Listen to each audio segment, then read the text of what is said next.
We all have moments that define us. You know, the big ones: first love, marriage, first child, events that matter to us tremendously, the loss of a relationship, the loss of a loved one.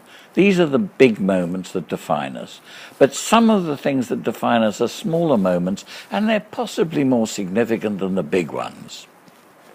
I had a smaller but very significant defining moment yesterday. I went to a talk by F.W. de Klerk. Now, F.W. de Klerk was the president of South Africa when apartheid was abolished, Nelson Mandela was released from prison, and the whole scene in South Africa changed fundamentally from two separate societies into one cohesive society.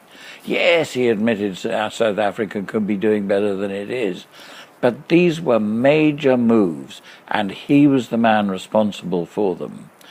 It wasn't a surrender to armed forces.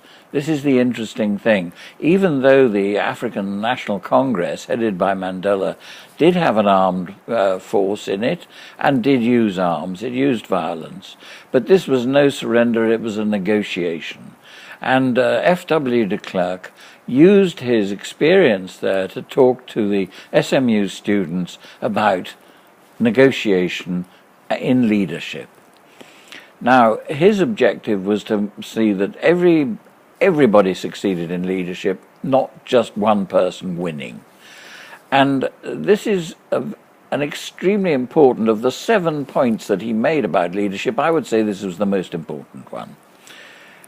My moment of definition was when a pretty black student from Soweto is a part of Johannesburg that used to be very, very poor, and it was the center really of the black community in Johannesburg. This pretty black student from Soweto, with her very dashing white dress in contrast, got up to ask de Klerk a question. And what she asked him was, when and how did he decide that apartheid was wrong? And what interested me was his answer. His answer was measured. He said, first of all, I had no flash of light on the road to Damascus like Saul. It was a gradual process. It was a process of learning, of changing, of developing. He said part of that process was dealing with Nelson Mandela, a strong, very strong man, a tough negotiator. And I listened to this, and I saw a mentor. Now, who do you think was the mentor? I'll tell you. Both of them. De Klerk was mentor to Mandela. Mandela was mentor to de Klerk.